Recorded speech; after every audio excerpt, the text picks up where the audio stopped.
कहानी की शुरुआत में हम देखते हैं कि एक सर्वेंट और एक मेड लड़ रहे थे। मेड कहती है कि आज फेस्टिवल का दिन है, तुम्हारा मास्टर कहाँ गया? तो वो सर्वेंट कहता है कि मेरे मास्टर लोगों की जान बचाते हैं क्योंकि वो एक डॉक्टर है, तुम्हारी तरह कपड़े बेचने वाले नहीं। तो वो मेड कहती है कि हमारी कपड़ों की दुकान इस पूरे सिटी में काफी फेमस है और मेरी लेडी के पास बहुत सारा पैसा और एक अच्छा लुक है। इतना ही नहीं, मेरी लेडी तो काफी जेंटल और डिसेंट है। उसके बाद हम उसकी लेडी को देखते हैं जो कि और कोई नहीं पर कहानी की फीमेल लीड शाओनियान थी। वो पेड़ पर बैठी हुई वाइन की बोतल पी रही थी। जैसे ही वाइन खत्म होती है तो वो किसी रेपिस्ट के हाथ बहुत ही ज्यादा बेरहमी से काट देती है। यहाँ पर सर्वेंट कहता है कि मेरे मास्टर काफी ज्यादा अच्छे डॉक्टर है, वो काफी मॉडेस्ट एंड एक जेट की तरह जेंटल है। फिर हम उसके मास्टर को देखते हैं, उसका नाम यान फुमिंग था। वो इस जगह पर खुफिया जानकारी लेने के लिए आया था।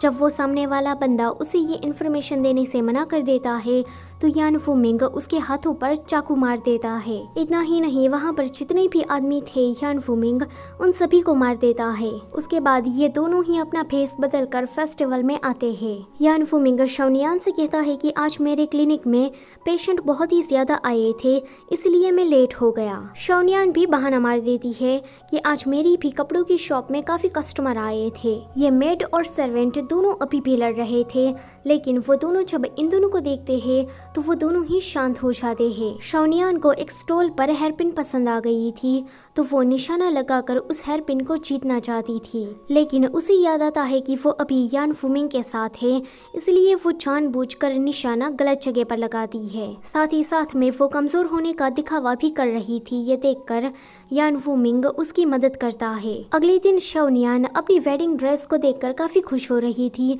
क्योंकि 2 दिनों के अंदर उसकी शादी यान फुमिंग से होने जा रही थी। मेड आकर उसे कहती है कि ये वेडिंग ड्रेस यहाँ पर है, तो मैंने डॉक्टर यान के घर पर क्या भेजा? शाओनियान कहती है कि तुम कहना क्या चाहती हो?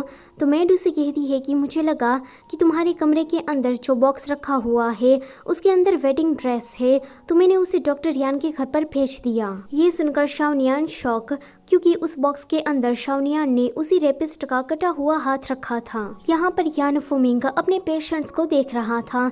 उसका सर्वेंट वेनफेंग आकर उसे कहता है कि विशी की तरफ से तुम्हारे लिए एक सीक्रेट लेटर आया है और मैंने उसे तुम्हारी अपॉइंटमेंट लिस्ट में रखा हुआ है। सारे पेशेंट के जाने के बाद यान फुमिंग उस सीक्रेट लेटर को पढ़ता है एंड उसके बाद वो अपनी वेडिंग ड्रेस को देखने के लिए जा रहा था, लेकिन तभी ही वहाँ पर शाओनियान आ जाती है। वो यान फुमिंग से कहती है कि मुझे अपने वेडिंग ड्रेस के मेजरमेंट में थोड़े चेंजेस करने हैं, इसलिए मैं अपने वेडिंग ड्रेस को वापस लेने के लिए आई हूँ। वो उस बॉक्स को लेकर जा रही थी, तभी ही उसकी नज़र अपॉइंटमेंट लिस्ट में पड़ती है। वो जैसे ही उसे खुलकर देख पाती उससे पहले ही यान फुमिंग उसके पास आता है, कहता है कि आज काफी ज्यादा ठंड है, तुम्हें थोड़ा वार्म रहना चाहिए वरना तुम बीमार पड़ जाओगी। ये सुनकर शाओनियान अपनी आंखें बंद कर लेती है तो यान फुमिंग कहता है कि क्या कुछ हुआ है? शाओनियान कहती है कि तुम्हें क्या नहीं पता कि कोई लड़की इस तरह से आंखें बंद करती है तो इसका क्या मतलब होता है? ये सुनकर यान फुमिंग उसे किस करने जा रहा था,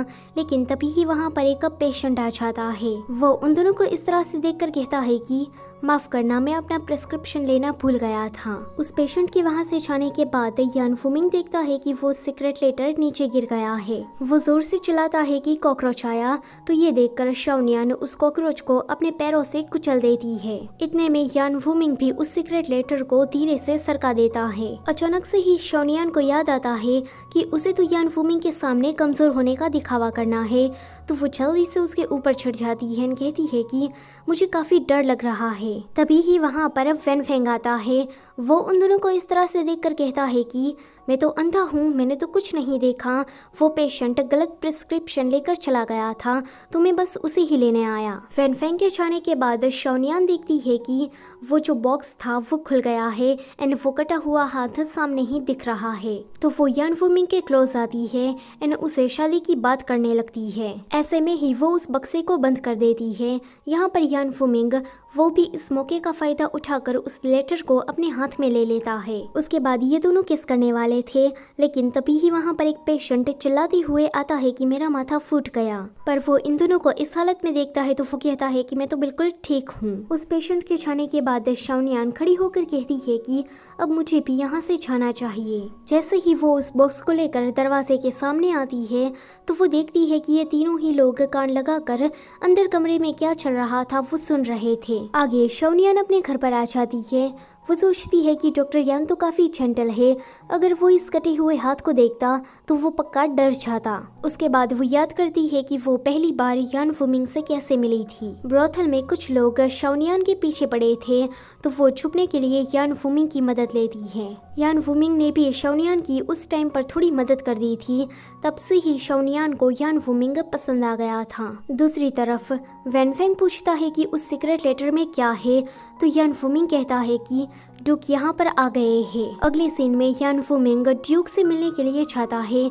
ड्यूक उसे कहता है कि पिछले 10 सालों से तुमने अपनी आइडेंटिटी छुपा कर रखी है, लेकिन मेरे ख्याल से शादी के बाद ये काम थोड़ा मुश्किल हो जाएगा। तुम डार्क गार्ड कैंप के एक कमांडर हो, अगर तुम्हारी असलियत सामने आ गई तो तुम्हारी वाइफ खतरे में भी पड़ सकती है। क्या ये जानने के बाद भी तुम मुझसे शादी करोगे? यान वुमिंग सोचता है कि उस ब्रोथल वाले इंसिडेंट के बाद शाओनियान उसके पीछे पड़ गई थी। शाओनियान यान वुमिंग की एक झलक देखने के लिए काफी घंटों तक बाजार में इंतजार करती थी। कभी तो उसके लिए खाना लाती थी तो कभी उसके लिए गर्म कपड़े लाती थी। पहले तो यान वुमिंग को शाओनियान में कोई भी इंटरेस्ट नहीं था, लेकिन जब उसे पता लगता है कि शाओनियान उसके लिए कितना कुछ कर रही है तो ये देखकर यान वुमिंग को भी शाओनियान से प्यार हो जाता है। प्रेजेंट में यान वुमिंग ड्यूक से कहता है कि मैंने उस लड़की से वादा किया है कि मैं उससे शादी करूंगा, एंड जहाँ तक मेरी असलियत के बारे में है तो मैं जिंदगी भर उसे प्रोटेक्ट करूंगा। अगले दिन इन दोनों की शादी का दिन था।